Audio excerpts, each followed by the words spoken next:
The body. You know, we are simply made of flesh and blood. Born with flesh and blood, and will die with that same flesh and blood. But some of us, just some of us, iron addicts that is, like to believe that we are a little bit more than just flesh and blood. In our hearts and in our minds, we think that we are machines, mechanical beings who don't need to sit down, who don't need to rest, who can keep going as if we had an on switch and an off switch, and we can manipulate that at any time that we choose. But the fact of the matter is that even though we'd like to think of ourselves as machines, we're still flesh and blood. It takes a lot for somebody with a lot of experience. And experience varies. It can be anywhere from a year to 20 years. It all depends on who you're dealing with.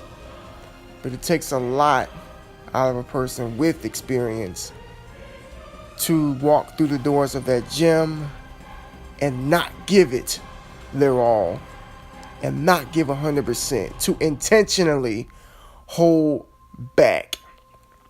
It takes a lot. It's a really big sacrifice in which some of us have to make in order to keep progressing in the gym. We have our days to where we're able to lift and break PRs, break records, and go home with our heads held high.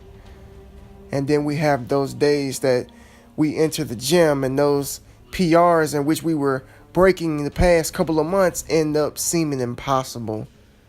Weight that you could push, weight that you could squat, weight that you could pull becomes heavier and heavier and heavier.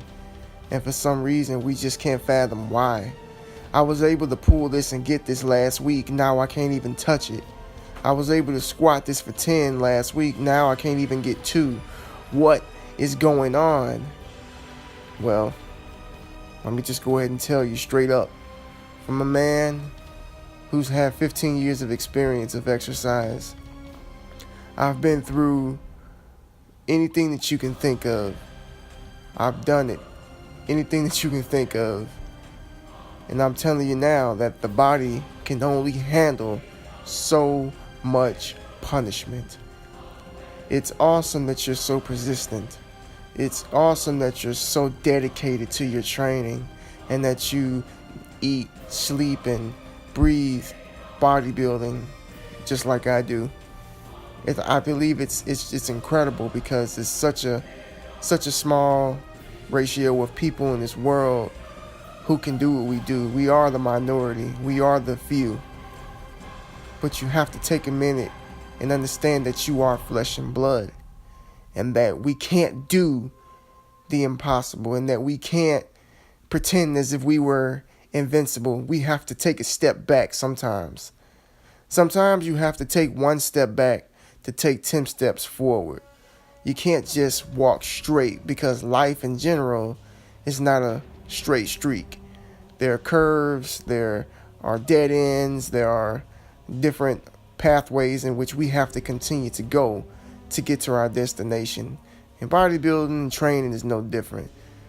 Sometimes you just have to listen to the body. Allow the body to rest. Humble yourselves and step back and let your body recuperate so you can continue this war. Consider it some time to plan accordingly and to put a strategy together to continue to make progress, because our bodies hit rock bottom. And sometimes if people don't take heed and don't listen, well, you may prolong the results a little bit longer than they should be. Because the fact is, if you're losing strength and you train and you continue to go and you continue to lose strength, eventually you'll deplete your body of all of its strength. And then what? How you feel then? You don't know the pressure until you've hit rock bottom, people. And I'm trying to tell you that if you don't listen to your body and do what's required for it to be rebuilt, well, you might as well quit now. Because what goes up must come down. We have good days, we have bad days. And I promise you, if you don't take heed and listen to that body, you will regret it. As for me, I listen to my body. I'm humble enough to step back because I do this for me. I don't do this for anybody else. What I do is for me. I don't care who's watching. I don't care who knows. This is my body. These are my results. I lift this weight. I push this weight. I squat this way. This is my journey.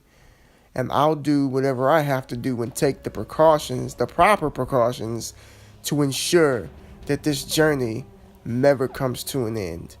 And I highly suggest that if you're a lifter and you mind your gains and you want to keep making progress, you better do whatever it is you need to do to make sure your journey doesn't come to an end as well.